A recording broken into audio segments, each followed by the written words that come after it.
మీరు కూడా ఇచ్చిన మీ అందరికీ యేసుక్రీస్తు నామమున పేరిట శుభాభినందనాలు తెలియజేస్తాం. దేవుడు మానవుడిని సృజించినప్పుడు అన్ని అవయవాలు సక్రమంగా సృజించారు. అయితే కొంతమందికి మాత్రం ఎక్కడో కొద్దిగా మందికి మాత్రం, అంటే 100లో ఒకళ్ళు కూడా ఉంటారో లేదో, కుంటివాళ్ళు, గుడ్డివాళ్ళు, మోగవాళ్ళు, చెవిటివాళ్ళు, మెంటల్ రిటార్డెడ్ పీపుల్, ఇలాంటి వారు కొద్దిమంది కనపడతారు. అంటే ఊర్లో చాలామంది మంచివాళ్ళుగా ఉంటారు, ఎక్కడో ఒక 500-600 మందిలో ఒకళ్ళో ఇద్దరు ఉంటారు. ఇది ప్రతి గ్రామంలోనూ ప్రతి టౌన్లోనూ మనకు కనపడతారు. ఇక టౌన్లోకి వెళితే మెంటల్ రిటార్డెడ్ వాళ్ళు ఉండేటువంటి ఒక హోమ్స్ ఉన్నాయి. అలాగే హ్యాండిక్యాప్డ్ ఉండేటువంటి వాళ్ళ హోమ్స్ కొన్ని నడుపుతూ ఉన్నారు గవర్నమెంట్ వాళ్ళు, అలాగే ప్రైవేట్ ఇన్స్టిట్యూషన్స్. అక్కడికి వెళితే మనం అనుకుంటాం అన్నమాట, అసలు ఇలాగా పుడతారా మనుషులు అని. అంతేకాదు, మరి మనకి ఉన్నటువంటి జ్యోతి వాళ్ళ అక్కగారి కుమారుడు కూడా అలాగే ఉంటాడు, ఎక్కడో రేరుగా ఉంటారు. అలాగే చేతులకి 5 వేళ్ళు ఉంటాయి. కానీ మొన్న నేను వీడియోలో ఒక అబ్బాయిని చూశాను, వాడి చేతికి, కుడి చేతికి 4 ఉన్నాయి, ఎడం చేతికి 4 ఉన్నాయి. తెగిపోయినాయి కాదు, అసలు పుట్టుకే 4 ఏళ్లతో పుట్టాడు వాడు. బైబిల్లో అయితే రాసింది ఒక్కొక్కడికి కాలికి చేతులకి కూడా కలిపి 6 ఏళ్ళు ఉంటాయి. 6 ఏళ్ళు వాడు ఎక్కడో రేరుగా ఉంటారు, వాళ్ళంతా కూడా తక్కువగా ఉంటారు. దేవుడు ఇచ్చినటువంటి ప్రతి అవయవము కూడా దేవుని కొరకు ఉపయోగించగలగాలి. మనం ఎక్కువగా దేవుడికి ఉపయోగించేది ఏంటంటే, నడక లేకపోయినా, అలాగే చూపు లేకపోయినా మాట అనేది ఉంటుంది. చూడండి, మరి బ్రెయిలీ లిపి అని ఒకటి ఉంటుంది. మరి బైబిల్ కూడా బ్రెయిలీ లిపిలో రాశారు. మరి అందులైనటువంటి వాళ్ళు బ్రెయిలీ లిపిని మరి చదువుతూ ఉంటారు, బైబిల్ చదువుతారు. వాళ్ళు నోరు పనిచేస్తుంది, చేతులు పనిచేస్తాయి, అలాగే నడవడానికి కాళ్ళు ఉంటాయి. అలాగే దేవుడు కొన్ని అవయవాల్ని కొన్ని పనులకు మనం ఉపయోగించడానికి దేవుడు సహాయం చేస్తూ ఉంటాడు. అయితే మనం ఎక్కువగా ఉపయోగించేది ఏంటి అని అంటే, కూర్చొని ఉన్నా కూడా ఉపయోగించేవి 2. ఒకటి ఏంటంటే నోరు, రెండవది చేతులు. ఈ 2 మాత్రం బాగా పనిచేస్తాయి. కళ్ళు తిప్పుతూ ఉంటాం, చేతులు తిప్పుతూ ఉంటాం. కాళ్ళైనా కదిలించకుండా ఉండొచ్చు, ప్రియులారా, కళ్ళు కూడా మూసుకొని ఉండొచ్చు. అలాంటిదంతా కూడా మనం చేస్తాం. అయితే ఇప్పుడు ఈ రోజున మనము చేతులు, దేవుడు ఏర్పాటు చేసినటువంటి మానవుడికి ఇచ్చిన చేతులు దేనికి ఉపయోగించారు, దేనికి ఉపయోగించాలి అన్న మాటను మనము జ్ఞాపకం చేసుకుందాం. ఆదికాండములో 3వ అధ్యాయము 22వ వచనం. ఆదికాండము 3వ అధ్యాయము 2వ వచనం. అప్పుడు దేవుడైన యెహోవా, ఇదిగో మంచి చెడ్డలను ఎరుగునట్లు ఆదాము మనలో ఒకరి వంటివాడు ఆయను. కాబట్టి అతడు ఒకవేళ తన చెయ్యి చాచి జీవవృక్ష ఫలమును కూడా తీసుకుని తిని నిరంతరము జీవించునేమో అని దేవుడైన యెహోవా అతడు ఏ నేల నుండి తీయబడనో దాన్ని సేద్యపరచుటకు ఏదైనా తోటలో నుండి అతన్ని పంపివేసెను. ఇక్కడ దేవుడు ప్రేమించులారా, అవిధేయత అంటే ఆదాముకి స్వేచ్ఛంతో ఇచ్చాడు, కానీ అతను అవిధేయంగా ప్రవర్తించాడు. అత్యాశతో కూడిన చెయ్యి ఎవరిది? అవ్వది అత్యాశతో కూడింది. ఆ చెయ్యి ఏం చేసిందంటే, అనేకమైన చెట్లు, ఫలవృక్షాలు అన్నీ ఉంటే వాటిని ఒక్క చెట్టుని మాత్రం తినొద్దని దేవుడు చెప్తే ఏమో పుట్టిందంటే ఆశ, కోసుకొని తినమని సాతాను చెప్పిందని కోసుకొని తినింది. కోసుకోవాలంటే చేతులు కావాలి. అంటే ఇప్పుడు ఏ చేతులు అయిపోయినాయి? అమ్మ చేతులు అవిధేయత కలిగిన చేతులు అయిపోయాయి. ఇక్కడ మనం చూసినట్లయితే అట్లాంటి అవిధేయత కలిగినటువంటి చేతులతో ఒకవేళ తన చెయ్యి చాచి జీవవృక్ష ఫలమును కూడా తీసుకొని తిని నిరంతరము జీవించునేమో. అది చేశాడు కదా, ఆ యొక్క చెట్టుకాయ కోసుకొని తిన్నాడు కదా, అలాగా జీవవృక్ష ఫలముల యొక్క దాన్ని కూడా తీసుకొని వాడు తింటాడేమో, అంటే అవిధేయంగా ప్రవర్తిస్తాడేమో అని దేవుడు మాట్లాడుతూ ఉన్నాడు. కాబట్టి ఇప్పుడు ఆదాము చేతులు ఆమె కోసుకొచ్చిన కాయలు తీసుకున్నాడు, చేత్తో తిన్నాడు. ఇతని చేతులు ఇప్పుడు అవిధేయత కలిగినవి, అవ్వ చేతులు అవిధేయత కలిగినవి. ఏదైతే ముట్టుకోకూడదు అన్నారో, ఏదైతే తినకూడదు అన్నారో వాటిని తిన్నారు, వాటిని ముట్టుకున్నారు, వాటిని కోసారు చేతులతో. ప్రియులారా, అదే ఆదికాండంలో 4వ అధ్యాయం చూసినట్లయితే 4వ అధ్యాయంలో 11వ వచనం, కావున నీ తమ్ముని రక్తమును నీ చేతిలో నుండి పుచ్చుకొనుటకు నోరు తెరిచిన ఈ నేల మీద ఉండకుండా నీవు శపింపబడినవాడు. ఇప్పుడు అన్నైనటువంటి కయ్యని చేతులు ఏం చేసినాయి చెప్పండి? తమ్ముడైనటువంటి హేబేలుని చంపాయి.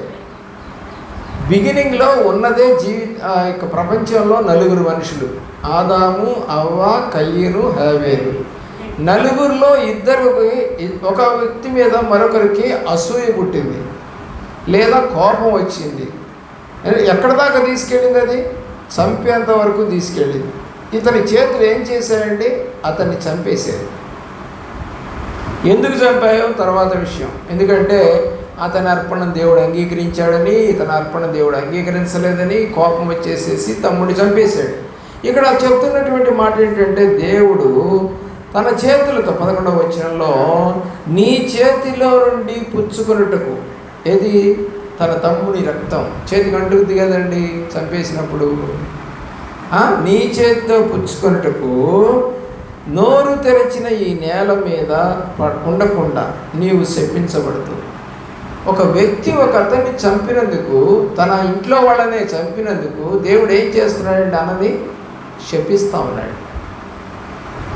ఈ రకంగా చేసుకుంటూ పోతే మనం కొట్టుకున్నప్పుడు, తిట్టుకున్నప్పుడు దేవుడు కనుక నిజంగా శపిస్తే మనం ఎక్కడ ఉంటామో? బతకగలమా? ఒక్కడ బతకము. 3వ చెయ్యి చూద్దాం ప్రియులారా. నిర్గమాకాండము 4వ అధ్యాయము 4వ వచనం. అప్పుడు యెహోవా నీ చెయ్యి చాపి దాని తోక పట్టుకొనగా అతడు తన చెయ్యి చాపి దాన్ని పట్టుకొనగానే అది అతని చేతిలో కర్ర ఆయను. దేవుని ప్రేమిస్తున్న ప్రియులారా, ఒక టెస్ట్ పెట్టాడు మోషేకి. నువ్వు ఐగుప్తుకి వెళ్ళాలి, ఇలాంటి అద్భుతాలు చేయాలి, అయినా కూడా నేను మరో హృదయాన్ని కఠినపరుస్తాను అని చెప్పాడు. అయితే ఎలాగయ్యా మరి నేను ఎలా వెళ్ళను, నేను ఎలాగ చేయను అంటే, నీ చేతిలో ఏముంది అన్నాడు. కర్ర ఉంది అన్నాడు. దాని కింద పడేయమన్నాడు. పాము అయింది.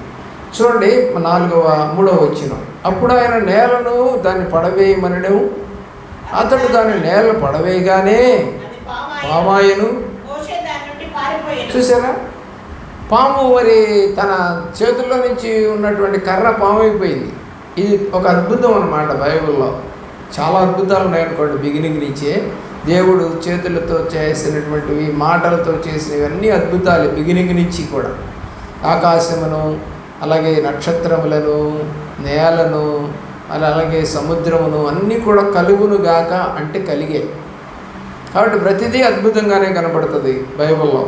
అయితే ఆ యొక్క దేవుడు ఏం చెప్పాడు? ఇతను భయపడ్డాడు, పారిపోయాడు. అప్పుడు యెహోవా నీ చెయ్యి చాపి దాన్ని తోక పట్టుకొనమనగా అతడు తన చెయ్యి చాపి దానిని పట్టుకొనగానే అది అతని చేతిలో కర్ర ఆయను. విదూషకులు చేసే పనులు, మ్యాజిక్ పర్సన్స్ చేసే పనులు మోషేకి నేర్పుతున్నాడు. మ్యాజిక్ నేర్పుతున్నాడా? లేదు, విశ్వాసాన్ని నేర్పుతున్నాడు. అంటే నేను నిన్ను పంపిస్తున్నాను, భయపడకు, నువ్వు వెళ్ళి అక్కడికి. ఎందుకు భయపడాలి అతను? ఎందుకంటే అక్కడ ఆ దేశంలో ఉన్నప్పుడు ఐగుప్తులో ఒక వ్యక్తిని చంపేశాడు. ఇతను ఐగుప్తీయుడు పారిపోయి మిద్యానారణ్యానికి వచ్చాడు. ఇక్కడ ఇత్రో అనేటువంటి మామ యొక్క కూతుర్ని పెళ్లి చేసుకున్నాడు. ఇప్పుడు 40 సంవత్సరాలు ఉన్నాడు. ఇప్పుడు తిరిగి మా నిర్గమాకాండం 7వ అధ్యాయం 7వ వచనం చూడండి. ఎన్నో సంవత్సరాలు ఇప్పుడు అతను వెళ్తున్నాడు ఫరో దగ్గరికి. ఎన్నేళ్ళప్పుడు వెళ్ళాడు? 80వ సంవత్సరంలో వెళ్ళాడు. అతను 40 సంవత్సరాలప్పుడు వచ్చేసాడు. 40 సంవత్సరాలు ఉన్నాడు ఐగుప్తులో మొదట. తర్వాత వచ్చాడు మిద్యానారణ్యంలో. ఇప్పుడు 40 ఏళ్ల నుంచి అతనికి పిల్లలు కూడా పుట్టారు, 2 అని రాసి ఉంది. 40 ఏళ్లతో ఇద్దరేనా అంటే అవును, బైబిల్లో అయితే 2 అని రాసి ఉంది. కాబట్టి 2 పిల్లలు పుట్టారు. ఆ తర్వాత దేవుడు అతన్ని వాడుకుంటానికి ఇష్టపడ్డాడు. ఇప్పుడు ఫరో దగ్గరికి పంపిస్తా ఉన్నాడు. ఫరో దగ్గరికి వెళ్తున్నప్పుడు అతని వయసు 80 సంవత్సరాలు.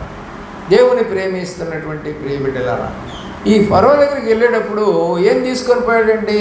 చేతితో కర్రను తీసుకొని పోయాడు. చేతులతో ఎన్నో అద్భుతాలు, ఆ కర్రతో ఎన్నో అద్భుతాలు దేవుడు చేయించాడు అతని చేత. నిజమే, ఆయన చేతులు ఎత్తితేనే అమాలేకీయుల మీద ఇశ్రాయేలుకి జయం వచ్చింది. ఆయన చేతులు దించితే అమాలేకులు గెలుస్తున్నారు, చేతులు పైకెత్తేనేమో ఇశ్రాయేలు గెలుస్తా అన్నారు. చేతులకి ఎంత పవర్ ఉందో చూడండి. అందుకనే ఎప్పుడు కూడా మనం ఏం చెప్తున్నాం? చేతులెత్తి ప్రార్థన చేయండి అంటూ ఉంటాం. చేతులెత్తడం వలన దేవునికి మహిమ వస్తుంది, కార్యాలు జరగడానికి ఎక్కువ అవకాశం ఉంటుంది. మనకు ఆనందం ఎక్కువైనప్పుడు చేతుల్ని పైకెత్తి చప్పట్లు కొడతాం. దేవుని యొక్క ప్రేమలో ఆలోచించవలసిందిగా కోరుతాం. ద్వితీయోపదేశకాండము 19వ అధ్యాయము 21వ వచనం. ద్వితీయోపదేశకాండము 19వ అధ్యాయము 21వ వచనం.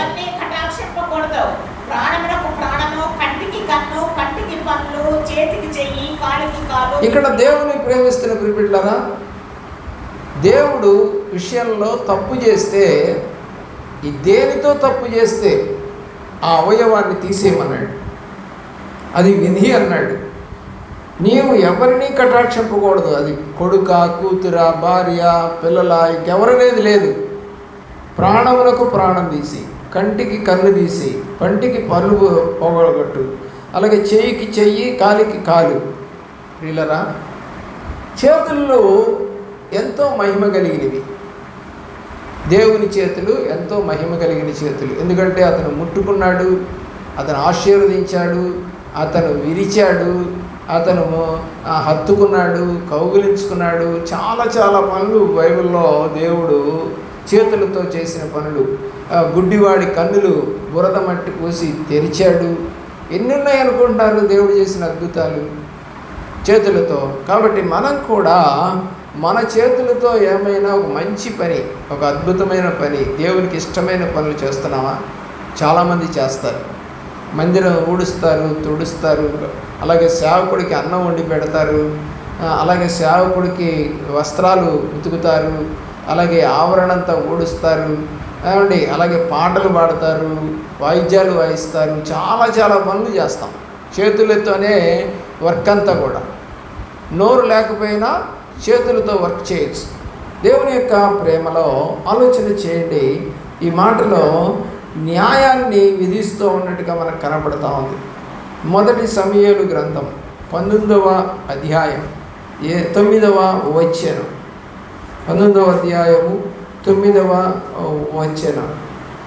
యెహోవా యొద్ద నుండి దురాత్మ సౌలు మీదకు వచ్చెను. సౌలు ఈట చేత పట్టుకొని ఇంట కూర్చుని ఉండెను. దావీదు సితారా వాయించుచుండగా సౌలు ఒకే దెబ్బతో దావీదును గోడకు పొడుచుదనన్న తాతర్మ్యం కలిగి. దేవుడు ఇప్పుడు మీరు ఆలోచించేయండి. ఒకతనేమో పాపం చేయడానికి ఉపయోగిస్తున్నాడు తన చేతుల్ని. ఈట పట్టుకొని అల్లుడైనటువంటి దావీదుని చంపాలని చూస్తున్నాడు సౌలు.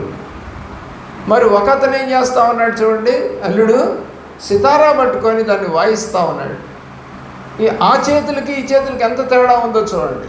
ఒకతనేమో చంపాలని చూస్తున్నాడు, ఇంకొకతనేమో తనకు పట్టిన దయ్యాన్ని వదిలించాలని సితారా వాయిస్తూ ఉన్నాడు.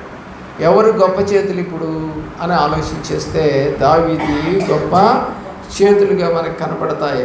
దేవుని యొక్క ప్రేమలో, దేవుని కృపలో మనం భద్రపరచబడిన వారమైతే మన చేతులు, దేవుడు తన చేతులు మరి ఆ యొక్క పిల్లల మీద ఉంచి వారిని ఆశీర్వదించెను అని రాసి ఉంటుంది. అందుకని కొన్ని సందర్భాల్లో కొన్ని యేసుప్రభు ఫోటోలు అని చెప్పేసి చూపిస్తూ ఆయన చెయ్యిని ఇలాగా పెట్టి చూపిస్తారు. అంటే ఏంటంటే ఆశీర్వదిస్తున్నట్టుగా దాన్ని పెట్టి చూపిస్తూ ఉంటారు. దేవుని యొక్క ప్రేమ ఆలోచన చేయవలసిందిగా కోరుతా ఉన్నాం. దేవుని యొక్క ప్రేమలో మరొక మాటని మనము జ్ఞాపకం చేసుకుందాం. ఈ మాటలో తమ చేతులు చాపి ప్రార్థన విన్నపములు చేస్తున్నారు. రాజుల మొదటి గ్రంథము 8వ అధ్యాయము 38వ వచనం. 8:38 ఇశ్రాయేలీయులకు నీ జనులలో ప్రతి మనిషి తన తన మనోవ్యాధిని తెలుసుకును కదా, ఒకడైనను జనులందైనను నా మందిరముల తట్టు తమ చేతులు చాపి ప్రార్థన విన్నపములు చేసిన ఎడల. 34వ వచనం కూడా చదవండి. 2 రాజుల గ్రంథము 4:34. అది కాదండి, 2 రాజులు 4:34లో తన చేతులు వాని చేతుల మీద ఉంచి బిడ్డ మీద పొడుగుగా పడుకొనగా ఆ బిడ్డ ఒంటికి వెట్ట పుట్టింది. పైన మనం చదువుకున్న 1 రాజుల గ్రంథంలోనేమో మందిరము తట్టు చేతులెత్తి ప్రార్థన. నేను ఒక్కటోసారి మిమ్మల్ని అడుగుతా ఉన్నాను, ఎప్పుడైనా నువ్వు మందిరానికి వచ్చేటప్పుడు కానీ, లేదు ఆ మందిరం నీకు ఎప్పుడన్నా ఆ దారిలో పోతున్నప్పుడు కనపడినప్పుడు కానీ నువ్వు చేతులు ఎత్తి దండం పెట్టావా? కానీ ఇక్కడ ఏం చెప్తున్నారండి, ఏమండి, తమ చేతులు చాపి ప్రార్థనా విన్నపములు చేసిన ఎడల ఎటు తట్టు తిరిగి? మందిరము తట్టు తిరిగి. మరి దానియేలు గ్రంథంలో దానియేలు మరి పైన తలుపు కిటికీలు తెరిచి యెరూషలేము వైపు చూస్తూ తన చేతులెత్తి ప్రార్థన చేస్తున్నట్టుగా రాయబడింది. బైబిల్ చెప్తా ఉంది, ఎవరైతే నీకు అట్లాంటి విజ్ఞాపనలు చేస్తారో, చూడండి ఆ మాట కింద, ప్రతి మనిషి యొక్క హృదయము నీవు ఎరిగిన వాడవు కనుక నీవు ఆకాశమును నీ నివాస స్థలమును విని క్షమించి దయచేసి ఎవరి ప్రవర్తన బట్టి వారికి ప్రతిఫలం ఇచ్చి అని రాస్తా ఉన్నాడు. కాబట్టి ఇప్పుడు దానియేలు చేసినటువంటి ప్రార్థనకు తగినట్టుగా ప్రతిఫలం ఇచ్చాడా లేదా? ఇచ్చాడు. ఎవరైతే మందిరము తట్టు తిరిగి, ఇప్పుడేమో అతను యెరూషలేములో లేడు, అతను ఎక్కడున్నాడు? నెబుకద్నెజర్ రాజు యొక్క ఆస్థానంలో ఉన్నాడు.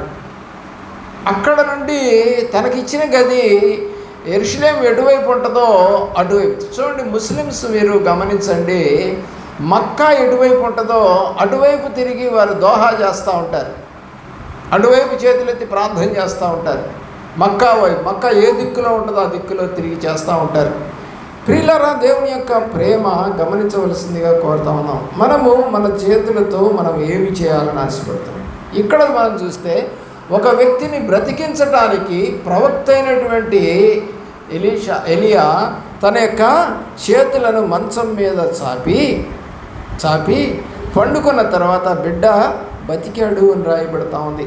9వ అధ్యాయము 35వ వచనము 2 రాజుల గ్రంథము. దేవుని యొక్క ప్రేమలో వారు దానిని పాతిపెట్టబోయిరి. అయితే దాని కపాలమును పాదములను అరచేతులను తప్ప మరి ఏమీ కనపడలేదు. మనిషి చనిపోతే చేతులు, కాళ్ళు, కపాలం కనపడతాయి. హృదయాలు, అవి అవయవాలు కొన్ని ఉంటాయి, కొన్ని అవయవాలు కనపడవు. కళ్ళు కూడా తినేస్తాయి, ఏమంటే మొత్తం తినేస్తాయి. మరి అవయవాల్లో చాలా భాగాలు తినేస్తాయి. కానీ ఎముక భాగాలు, వీటన్నింటిలో అన్నిటి చేతిలో ఏముంటాయి? అన్ని ఎముకలు ఉంటాయి. అందుకని దాన్ని అస్థిపంజరం చూసినప్పుడు ఇవన్నీ కనపడతా ఉంటాయి మనకి. అంటే వీటిని తినవై, అవి ఎలాగే ఉండిపోతాయి భూమిలో, అవి కరిగిపోవు. అందుకని ఏం చెప్పారు చెప్పండి? యోసేపు చనిపోయినప్పుడు నా యొక్క ఎముకలను ఈ దేశంలో కాకుండా మీరు వెళుతున్న కనాను దేశానికి వాటిని తీసుకెళ్ళండి అని అడిగితే మోషే ఆ యొక్క కనాను దేశానికి ఆ ఎముకల్ని తీసుకొని, ఐగుప్తులో నుంచి ఎముకల్ని తీసుకొని వస్తూ ఉంటాడు దేవుని ప్రేమించబడి. అయితే మోషే వాటిని ప్రియులరా ఎక్కడా కూడా పాతి పెట్టలేదు. కారణం ఏంటి? అతను కనాన్లోకి వెళ్ళలేదు, యెహోషువ వెళతాడు. అంటే మోషే తీసుకున్నటువంటి ఎముకలు యెహోషువ చేతికి ఇచ్చాడు. యెహోషువ తీసుకెళ్ళి వాటిని కనాన్లో వాటిని పూడ్చిపెట్టాడు అనేది బైబిల్ కనపడతా ఉన్న విషయం. కాబట్టి కొంతమందికి కొన్ని ఆశలు ఉంటాయి. అంటే ఒక పాపిష్టి దేశం అది, ఐగుప్తు దేశం. కాబట్టి ఈ దేశంలో నన్ను ఉంచొద్దు. ఒక అతను తను అడిగాడు, అందరి శ్మశానం ఉంటే ఆ శ్మశానంలో నన్ను పెట్టద్దు అని చెప్పాడట చనిపోబోయే ముందు. అదేంటయ్యా మరి ఎక్కడ పెడతాము అని అంటే, నా పొలం ఉంది, నా పొలంలో పాతి పెట్టండి అన్నాడంట. ఎందుకు అని అడిగారంట. ఎందుకంటే ఆ యొక్క పొలంలో ఏ పాపిష్టి మనిషిని పాతి పెట్టలేదు. కాబట్టి నేను పాపిష్టి వాడిని కాదు, దేవుడి సేవకుడిని. కాబట్టి నా యొక్క శవాన్ని నా యొక్క స్థలంలోనే పాతి. చాలా చాలా పెద్ద పెద్ద డబ్బులు ఉన్న వాళ్ళ యొక్క మీరు చూస్తే, నల్లబడి కూడా మీరు చూస్తే వాళ్ళ ఆ యొక్క శవాల్ని అక్కడ పాతిపెట్టి సమాధులు కట్టారు అక్కడ వాళ్ళ పొలాల్లో. ప్రియులారా, ఎందుకంటే పాపిష్టి జనం కూడా కలిసి ఉన్నటువంటి శ్మశానం నాకొద్దు. అలాగే ఆనందరావు బాబాయ్ అని మాకు ఒక బాబాయ్ ఉండేవాడు. ఆయన దేవుని యొక్క ప్రేమలో ఆ యొక్క ఊరిలో చనిపోయాడు. అక్కడే చర్చి కట్టుకున్నాడు. ఆ చర్చి కూడా ఇలాగ పెద్ద స్థలం అన్నమాట. అయితే ఆయన చనిపోతే ఆయన వాళ్ళ ఊర్లో విశాఖపట్నం అయింది. విశాఖపట్నంలో తీసుకెళ్ళలేదండి, కొడుకులే ఇక్కడికి వచ్చి ఇక్కడ ఆయన్ని పాతి పెట్టారు. ఇప్పటికే ఉంటుంది ఆయన సమాధి. అక్కడ చర్చి ఉంటుంది, చర్చికి కొంచెం గ్రౌండ్లో ఆ సమాధి ఉంటుంది. మరి మనం కూడా చూస్తూ ఉన్నాం ఇక్కడ మీరు వెళ్ళేటువంటి బైబిల్ మిషన్లో ఎక్కడ ఉన్నాయి సమాధులు? అవి నిద్రపోతాం చక్కగా. ఏం చెప్పాలి, కళ్ళు మూసుకున్నామంటే నిద్రపోయినట్టే కదా. దేవుని యొక్క ప్రేమలో ఆ యొక్క సమాధులు మీకు కనబడతాయి. సెలవరాజు గారి సమాధి ఉంది అక్కడ. అలాగే బైబిల్ మిషన్ దేవదాసయ్య గారిది, వీళ్ళందరికీ కూడా అక్కడ ఉన్న సంగతి మనందరికీ తెలుసు. దాని దగ్గర మొక్కుతున్న సంగతి కూడా తెలుసు మనకి. కానీ తప్పు, బైబిల్ ప్రకారం శవానికి లేదా సమాధికి మొక్కకూడదు, దండం పెట్టకూడదు. ఎందుకంటే దేవుడు కోపగించుకున్నాడు. మీరు ఎందుకు వెళ్ళారు సమాధులకి దగ్గరికి, ఎందుకు వెళ్ళారని, ఏం చూడటానికి వెళ్ళారు మిమ్మల్ని అని చెప్పేసి గద్దించాడు దేవుడు. రెల్లుని చూడటానికి వెళ్ళారా అని చెప్పేసి అంటాడు అన్నమాట. దేవుని యొక్క ప్రేమలో అభ్యంతరాన్ని కలగజేసే చేతులుగా మనం ఉండకూడదు.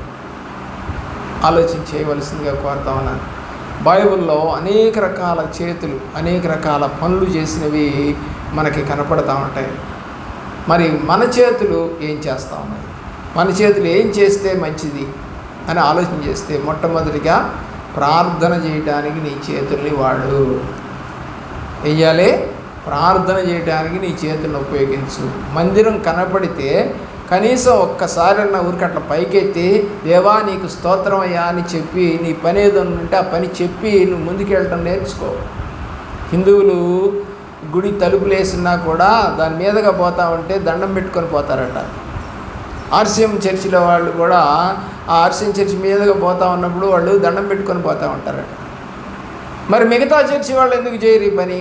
అది దేవుని మందిరం. బైబిల్ చెప్తా ఉంది, దేవుని మందిరం తట్టు నీ చేతులెట్టి ప్రార్థన చేస్తే, అంటే లోపలికి పోవసరంలా. దానికి బైబిల్లో ఒక ఉదాహరణ నేను చెప్తాను. లాజరు లేదా సుంకరిని తీసుకున్నాం. సుంకరి లోపలికి వెళ్ళాడా? బయటే ఉండి ప్రార్థన చేశాడు. మరి ఎవరు అంగీకరించబడ్డారు? ధనవంతుడా లేక సుంకరి పాపము ఒప్పుకుంటూ మందిరం తట్టు తిరిగి ప్రార్థన చేశాడు. అతను మందిరం తట్టు తిరిగే ప్రార్థన చేస్తూ ఉన్నాడు. ఎవరు? ధనవంతుడు కూడా. కానీ అతనిలో ఉన్న లోపం ఏంటో తెలుసా? పై ప్రార్థన, వేషధారణ ప్రార్థన, గొప్పని చెప్పుకుంటూ చేసే ప్రార్థన. కానీ ఇతని ప్రార్థన ఏంటో తెలుసా? అసలు అడుగు పెట్టడానికే పనికిరాను నేను, అంత పాపిని నేను ప్రభువా అని ఒప్పుకున్నాడు. అంటే ఎక్కడ బయట నుండి ఒప్పుకుంటేనే దేవుడు అంగీకరించాడు కదా, లోపలికి వచ్చి కాదు.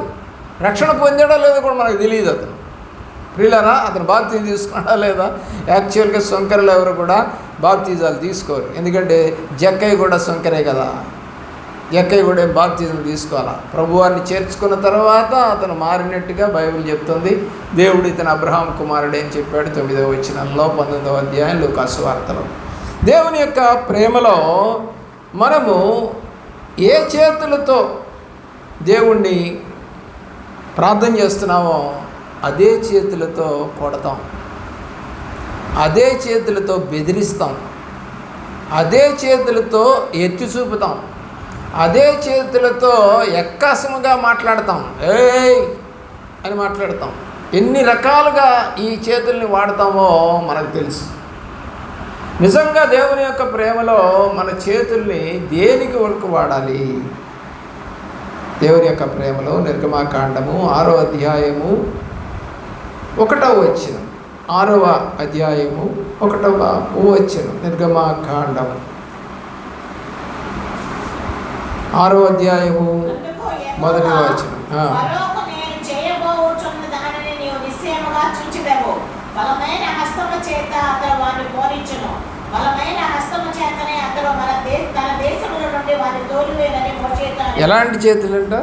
బలమైన హస్తాలంట. బలమైన హస్తాలతో అతడు వారిని పోనిస్తాడు, ఎడనిస్తాడు. అంటే ఇప్పుడు ఏం చేస్తున్నాయి తన చేతులు? ఇప్పుడు ఇశ్రాయేలుని విడుదల చేయటానికి వాడుతున్న చేతులు.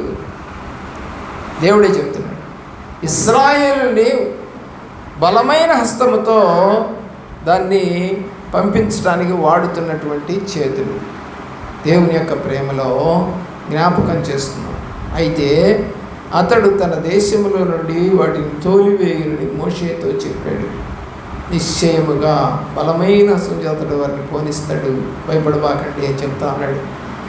1 రాజులు 18:46.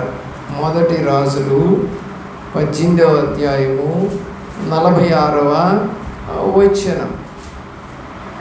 రాజుల యెహోవా హస్తము ఏలీయాను బలపరచగా. చాలు. దేవుని హస్తము ఒక దైవ సేవకుడిని ఏం చేస్తుందంట?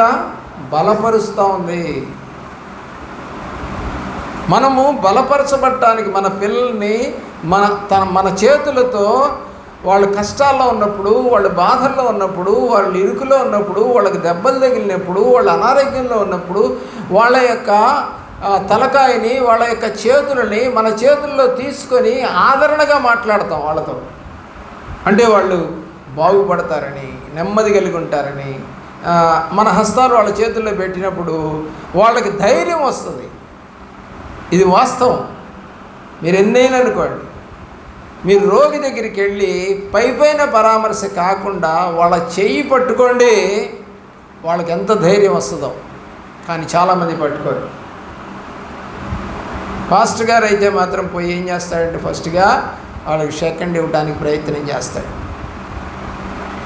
ఏం కాదు, భయపడబాకు అని చెప్పడం అన్నమాట. అభయం ఇచ్చేటువంటి హస్తాలండి ఇవి. 2 దినవృత్తాంతాలు 30వ అధ్యాయము 12వ వచనం. 2 దినవృత్తాంతాలు. యెహోవా ఆజ్ఞను బట్టి రాజును అధిపతులను చేసిన నిర్ణయం నెరవేర్చినట్లు యూదా వారిలోని వారికి మనసు ఏకము చేయుటకై దేవుని హస్తము వారికి తోడ్పడెను. యూదా వారిని ఏకము చేయటానికి దేవుడు తన హస్తాన్ని ఉపయోగిస్తున్నాడట. బాగా గుర్తు చేసుకోండి. యూదాలోని వారికి మనస్సు ఏకము చేయుటకై దేవుని హస్తము వారికి తోడ్పడింది. దేవుని హస్తము ఒకళ్ళని కలుపుతుంది. దేవుని హస్తము ఒకరికి ఆ యొక్క మనుషులకి ఏక మనస్సును కలగజేస్తూ ఉంది. మరి మన హస్తాలు విడదీస్తున్నాయా? విడదీసే హస్తాలుగా ఉన్నాయా? ఆలోచన చేయవలసిందిగా కోరుతా ఉన్నాం. ఎజ్రా గ్రంథం 8వ అధ్యాయము 31వ వచనానికి రండి. ఎజ్రా గ్రంథం. మొదటి నెల 12వ దినమందు యెరూషలేమునకు వచ్చుటకై అహావా నది నుండి బయలుదేరగా మా దేవుని హస్తము మాకు తోడుగా ఉంది. ఎవరి హస్తం అంట? దేవుని హస్తము వాళ్ళకి తోడుగా ఉందంట. ఎప్పుడైనా దేవుని హస్తం మనకు తోడుగా ఉంటే భయపడాల్సిన పని ఉంటుందా? అవసరం ఉండదు. హస్తం అంటే చేతులు కదా. అదేంటి, దేవుని యొక్క కుడి హస్తము నా మీద ఉంచెను అంటాడు దావీదు.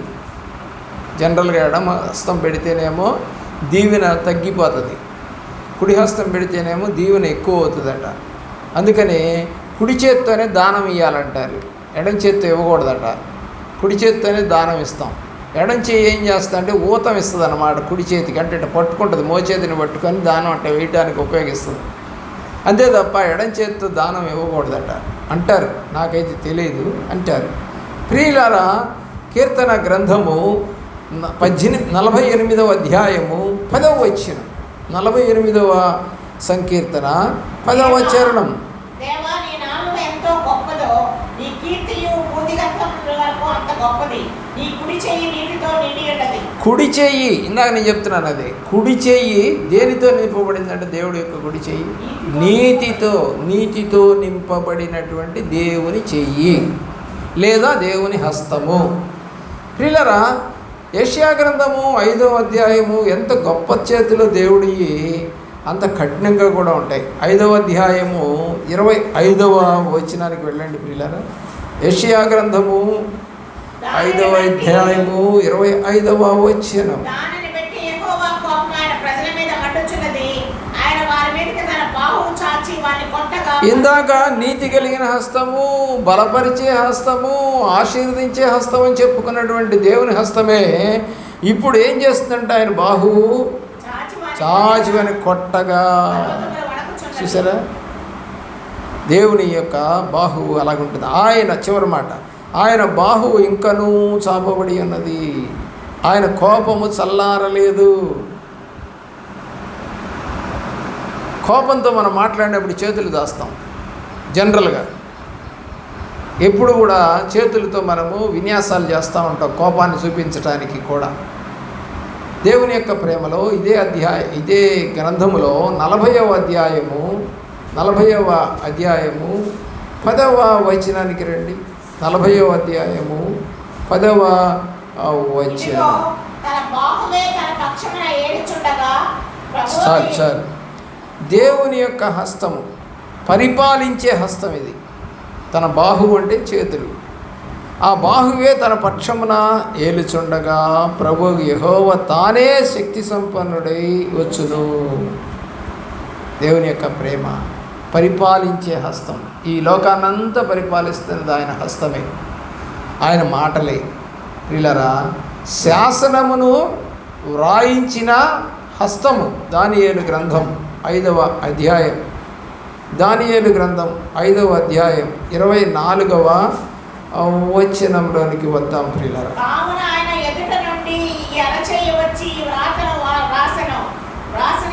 చాలు. ఆయన ఎదుట నుండి ఈ అరచేయి, ఎవరిది చెయ్యి? దేవుని హస్తం. దేవుని హస్తం వచ్చి రాస్తూ ఉంది. వాడు చేసిన తప్పుని గోడ మీద రాస్తూ ఉంది. మందు తాగుతున్నాడు. దేంట్లో? దేవుని యొక్క మందిరపు పాత్రలలో ద్రాక్షరసం పోసుకొని తాగుతూ ఉన్నాడు దేవుని యొక్క ప్రేమలో. ఈ సందర్భంలో వ్రాయబడినటువంటి మాటే మెనే టెకెల్ ఉఫార్సీన్. అంటే దాని అర్థం ఏంటంటే, మినే అనగా దేవుడు నీ ప్రభుత్వ విషయంలో లెక్క చూసి దాన్ని ముగించెను. టెకెల్ అనగా ఆయన నిన్ను త్రాసులో తోచగా నీవు తక్కువగా తోచబడితివి. ఎరేస్ అనగా నీ రాజ్యం నీ యొద్ద నుండి విభాగింపబడి మాదీయులకు పారసీకులకు ఇవ్వబడును.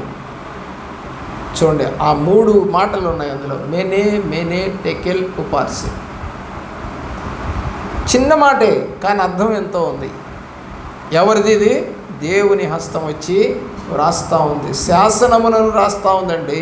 నీ బతుకు బస్టాండ్ వెళ్ళారాక, నీ రాజ్యం పోద్దులే, నీకు ఉండదికా అని చెప్పి రాసిన హస్తం. అలాగే నెబుకద్నెజరు రాజు యొక్క హస్తము, ఈయనే దేవుడు, ఈయన తప్ప మరొక దేవుడు లేడు, గొప్ప దేవుడు లేడని శాసనమును రాయించినటువంటి దేవుడు. తన హస్తాలతో రాయించాడు ఆ యొక్క శాసనాన్ని. ఈయన తప్ప గొప్ప దేవుడు లేడు అని చెప్పి వ్రాయబడినటువంటి మాటలు మనము బైబిల్లో చూస్తూ ఉన్నాం. అలాగే మత్తయి సువార్త 3:12, మత్తయి సువార్త 3వ అధ్యాయము 12వ వచనం. మత్తయి సువార్త 3వ అధ్యాయము 12వ వచనం. ఎవరి చేట? దేవుని చేట. చేట అంటే చేటలో ఏముంటాయి? మనం ఎక్కువగా ఏం పోస్తాం చెప్పండి? ధాన్యం పోస్తాం. ధాన్యం అంటే ఏంటి? బతికించేటువంటి ఆహారం. కాబట్టి భూమి మీద ఉన్నటువంటి ప్రజలందరూ ఎవరి చేటలో ఉన్నారు? దేవుని చేటలో ఉన్నారు. ఆయన కనుక ఒక్కసారి ఇసిరితే తాలు గింజలు పొట్టంతా కూడా పైకి ఎగిరిపోతుంది, గాలికి వచ్చేస్తుంది. చాటను ఉపయోగించేది అందుకే. ఎగరెగర కొడితే కనుక చాటని మనము దాంట్లో ఉన్నటువంటి పొట్టు లేకపోతే మైలా మస్టు లాంటివి తేలిపోయేటువంటి, అంటే తాలు అన్నీ కూడా బయటకు వచ్చేస్తాయి. దేవుని యొక్క ప్రేమలో తీర్పు తీర్చే హస్తం అండి దేవుడిది, తీర్పు తీరుస్తుంది అది. ప్రియులారా, అపోస్తల కార్యగ్రంథము 11:21, అపోస్తల కార్యగ్రంథము 11వ అధ్యాయము 21వ వచనం. ప్రభువు హస్తము వారికి తోడై ఉన్నది కనుక నమ్మిన వారనేకులు ప్రభువు తట్టు తిరిగిరి. కాబట్టి దేవుని హస్తం మనకు తోడుగా ఉంటే ప్రతి ఒక్క వ్యక్తి కూడా మన వైపు తిరుగుతాడండి, లేదండి తిరగరు. ఎందుకంటే దేవుని ఆకర్షించిందే దేవుడు, ఎవరు కూడా దేవుని వద్దకు రాలేరు అని యోహాను రాసిన సువార్తలో మనకు కనబడుతుంది. కాబట్టి దేవుని యొక్క హస్తము కుడి చేత ఏం పట్టుకొని ఉందంట? ప్రకటన గ్రంథం 1వ అధ్యాయం 16వ వచనం చూడండి. ప్రకటన గ్రంథం 1వ అధ్యాయం 16వ వచనంలో ఏముందో చూడండి. 7 నక్షత్రములు పట్టుకుని ఉన్నటువంటి హస్తం అది. అలాగే 7 పాత్రలు పట్టుకున్నటువంటి హస్తాలవి. ప్రియులరా, దేవుడు 7వ రోజున పని ముగించి నిద్రించినటువంటి సందర్భం ఎన్నో ఉన్నాయి. చూడండి, ప్రకటన గ్రంథంలోనే 5వ అధ్యాయము 7వ వచనము, 5వ అధ్యాయం 7వ వచనము.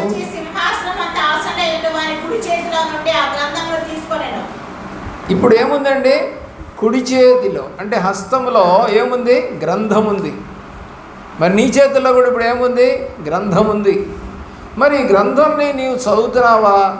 ప్రేమిస్తున్నావా? బైబిల్ కూడా ఇష్టం వచ్చినట్టుగా మరి పట్టుకుంటున్నావా? నిద్రపోతూ పట్టుకుంటావా? లేకపోతే నిర్లక్ష్యంగా పట్టుకుంటావా? ఎలా పట్టుకుంటున్నావు నువ్వు గ్రంథాన్ని? చివరి మాట మనం చదువుకొని దేవుని యొక్క ప్రేమలో ముగిద్దామండి. ఆలోచించేయండి. పేతురు రాసిన మొదటి పత్రిక, 5వ అధ్యాయం 6వ వచనం. దేవుడు తగిన సమయమందు మిమ్మల్ని హెచ్చించినట్లు ఆయన బలిష్టమైన చేతి కింద దీనమనస్కులై ఉండుడి. కాబట్టి దేవుని హస్తాలు ఎలాంటివంట? బలిష్టమైనవి. కాబట్టి మనం ఎక్కడ ఉండాలంట? ఆయన బలిష్టమైనటువంటి చేతుల కిందకి రావాలి. అభయం ఇచ్చే చేతులై, ఆశీర్వదించే చేతులై, శపించే చేతులు కూడా ఇవే, ఆదరించే చేతులు కూడా ఇవే. ఏమండి, మనలందరినీ తన చాట్లో పెట్టుకొని విసిరే చేతులు కూడా అవే. అన్ని చేతులు అవే. ప్రభువారి చేతులలో దావీదు అంటాడు 2 సమూయేలు గ్రంథం చివరి అధ్యాయంలో 3 ప్రశ్నలు వేస్తాడు. గాదు వచ్చి 3 ప్రశ్నలు వేస్తాడు. ఆ 3 ప్రశ్నలు వేసినప్పుడు ఆ 3వ ప్రశ్నకి జవాబుగా నేను దేవుని చేతిలోనే పడతాను అనే మాట అంటాడు. ఎవరి చేతిలో పడాలంట? నేను